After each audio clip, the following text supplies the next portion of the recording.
Andito ako sa baba ngayon mga kaibiyang. Dito sa bukid. Titingin kami ng mangga ngayon. Yung mangga na millennium. Yung malalaki. Baka mayroon ng magulang. Pwede nang makapahinog. Ayan mga kaibiyang oh. Malalaki na eh. Baka magulang na. Pero mayroon pa talagang mga maliliit lang.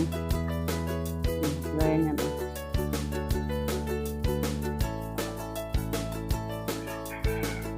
Baba yung iba.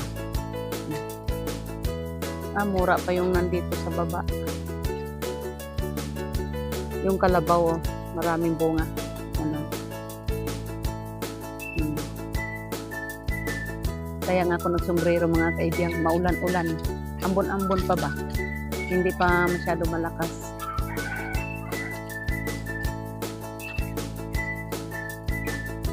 Sana ay lumakas naman para maka-recover yung mga prutas. Marami-rami naman din. Nasa taas yung mga malalaki. Dito mga mura pa to eh. Mga mura pa.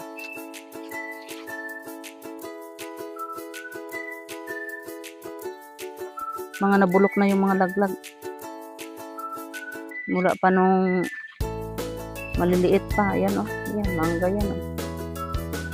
Ayan, mangga yan. Ayan oh, mga mangga yan sir.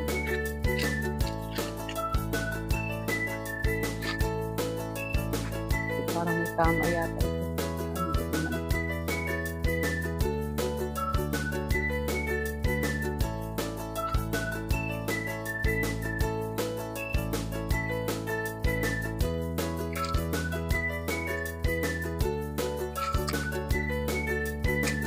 Oh, ito medyo gulang na to. Gulang na. Gulang na to. Hindi nga masyadong nakalaki. Ayun to, oh, yun.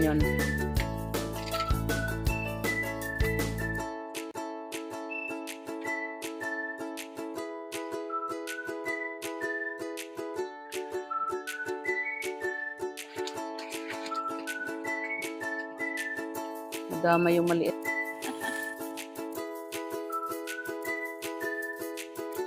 Tagko na nga. Medyo malaki-laki na pala yung bunga ng santol. Marami-rami din pala bunga. Yung pa sa taas. Mga ano to? Mga June. Mga June pa ito ma-harvest yung santol. Yung mga napitas ng mga pumunta dito. Kung hindi nakuha yun, gulang na yun. Yung mga pinitas nila.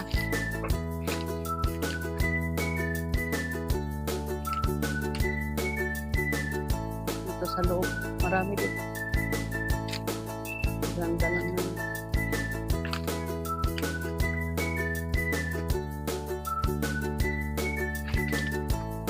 Dito, di pagkatugulang. 4 yan dyan eh. Nakuhanan ko ng 2 lang.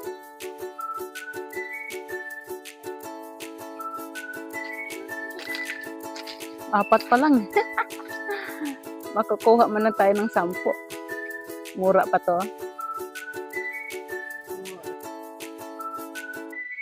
Ang asim. Ito pa ang nagtago. Walang mga tama. Mga makinis.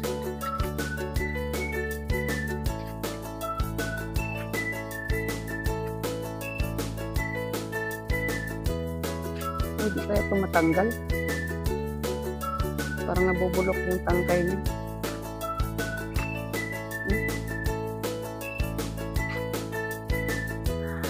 Mas mahaba pa sa mukha ko. Half moon.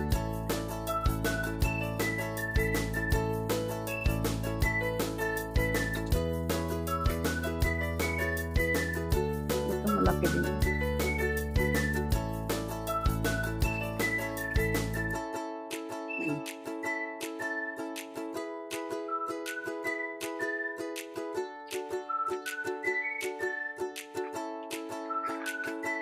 Sipat-sipatin lang natin. Baka mayroong makuha dyan.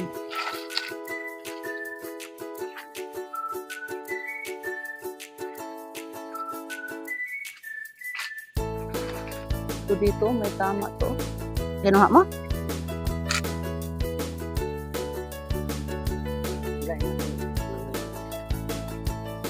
Oo. Bukod gani. Ayan o.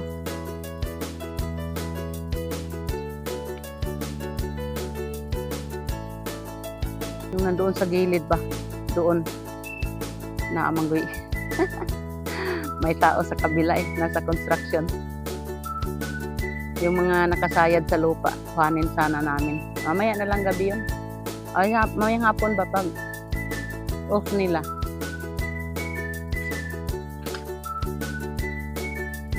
Ito na yung si Hiro.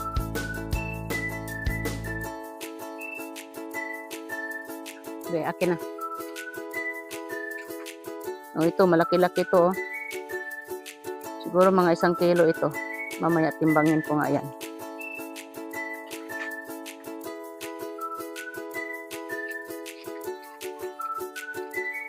Abot.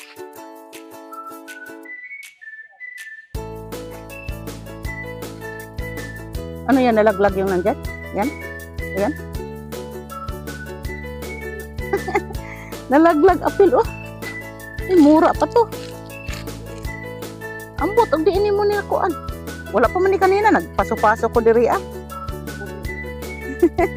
Mura pa to. Ano to siguro, nasagi. Mura pa to eh.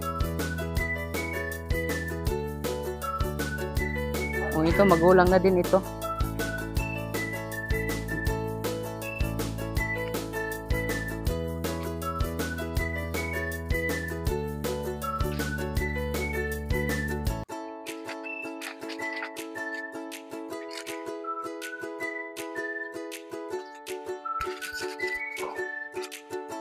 Yung ano to, ano tawag, lansones. Last year bumunga. Hindi na umulit ngayon. Oh. Sabagay, ano pa eh, September ang tingbungahan eh. Lansones to, 2 puno yan. Ayan yung isa oh. Ito yung isa. Dugaya po mangulian ng nadia sa construction eh.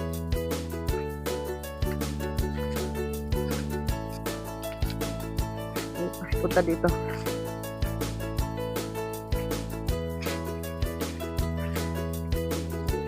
Yan.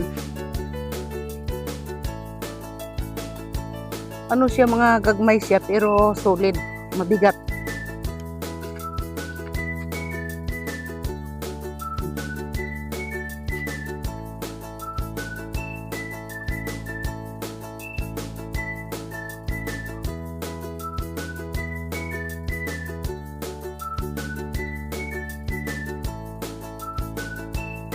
Sana tuloy-tuloy na yung ulan.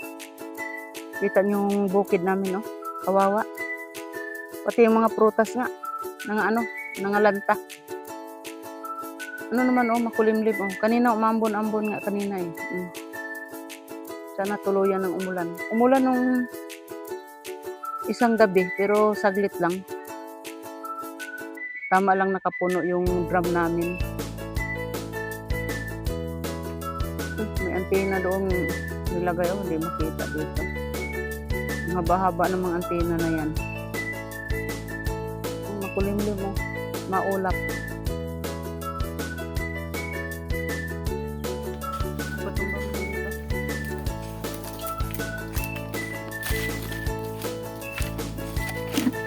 Mga ano sila. Malaki pero punggo. Ito mga anong ulang-ulang.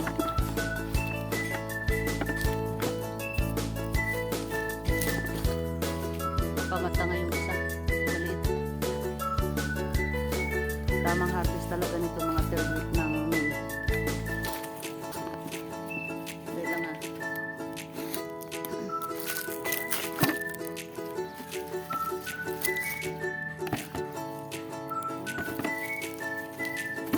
Mga apple mango wala pang ano no, gulang.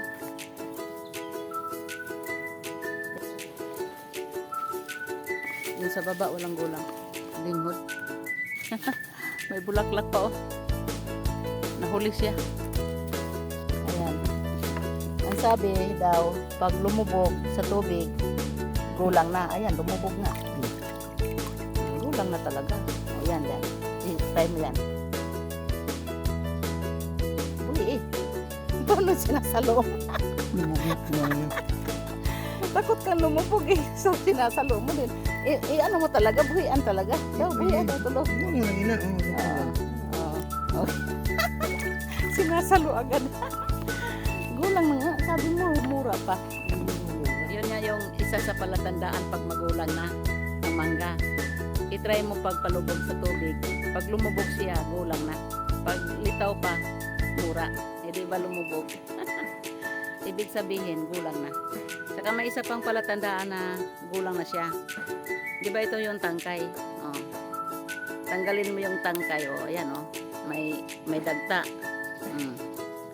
Tapos, tikman mo yung dagta. Matamis. Pag matamis daw yung dagta, magulang na. Ilagay na natin itong isa. Isang guhit na lang na mag 1 kilo. May maliit dito. Titimbangin din natin. Oh, ayan oh. 2 guhit na lang din. Iba-iba lang kasi silang forma. Yun na yung lahat yung na-harvest namin oh.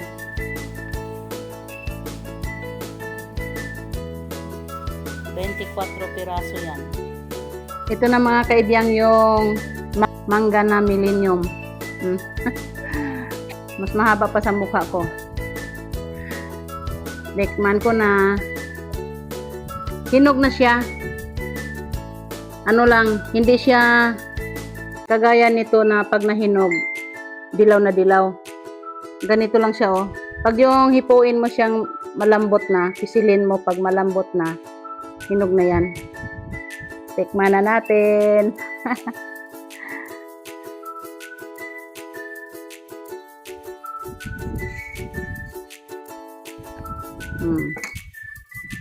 Ang ganda ng kulay oh.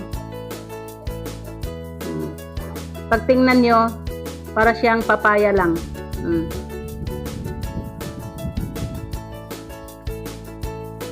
Oh.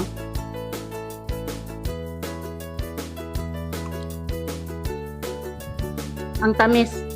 Wala kang maramdaman na asim. Para kang kumakain ng papaya.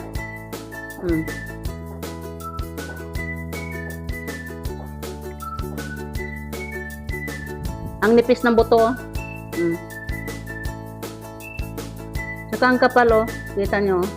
Ang kapal. 1 pisngi lang, busog na busog ka na. Napakatamis talaga.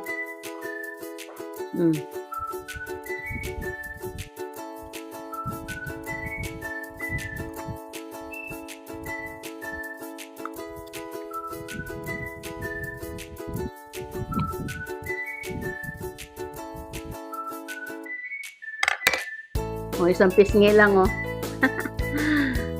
Nabusog na ako. That's all for today's video mga kaibyang. Thank you so much. Bye-bye.